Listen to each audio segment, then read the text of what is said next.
Bienvenue sur notre chaîne. Si vous êtes passionné par les récits captivants et les mystères troublants, alors abonnez-vous dès maintenant et activez la cloche pour ne rien manquer. Aujourd'hui, nous vous emmenons dans un voyage intense à travers le 3e tome de la série La femme de ménage.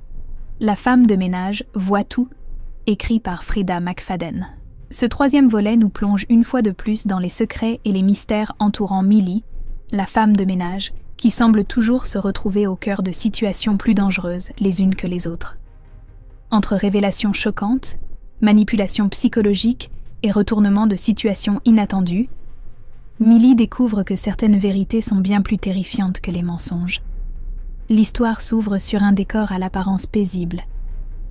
Millie occupe un poste de femme de ménage dans une magnifique demeure. Mais derrière les murs de cette maison se cachent des secrets inavouables. Les propriétaires, en apparence respectables, montrent rapidement des signes de manipulation et de contrôle excessif.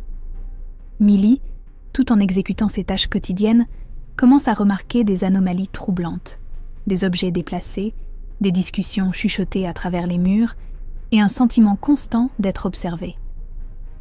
Un jour, alors qu'elle nettoie la bibliothèque, Millie découvre un carnet soigneusement dissimulé derrière une rangée de livres. Ce carnet contient des notes détaillées sur les membres de la maison, leurs habitudes, leurs secrets les plus enfouis. Chaque page révèle un peu plus l'étendue du contrôle et de l'observation exercée par les propriétaires. Millie comprend alors qu'elle est elle-même surveillée, chaque mouvement étant scruté, chaque parole entendue. La tension monte lorsque Millie décide de mener sa propre enquête. Elle fouille les pièces, interroge discrètement les autres employés et découvre que ses prédécesseurs ont tous quitté la maison dans des circonstances mystérieuses. Les rumeurs parlent de disparitions inexpliquées, de crises de panique et même de comportements violents soudainement développés après quelques mois de service. Face à ces découvertes, Millie se retrouve prise au piège dans un jeu de manipulation psychologique intense. Les propriétaires semblent toujours savoir où elle se trouve, ce qu'elle fait, et commencent à jouer avec ses nerfs.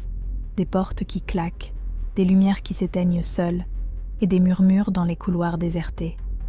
Millie, pourtant déterminée, refuse de se laisser abattre.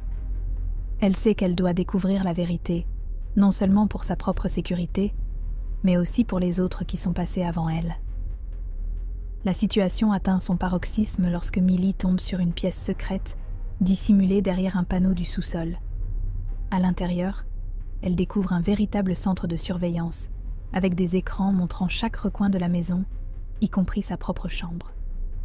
Les propriétaires, loin d'être de simples bourreaux domestiques, semblent mener des expériences sur les employés, les testant, les manipulant pour observer leurs réactions face au stress et à la peur. Millie décide alors de mettre un terme à ce cauchemar. Avec l'aide d'un ancien employé qu'elle retrouve en ville, elle planifie une évasion minutieuse. Mais les propriétaires ne sont pas prêts à la laisser partir aussi facilement. S'engage alors une course contre la montre, où Millie devra utiliser toute sa détermination pour s'échapper et révéler la vérité.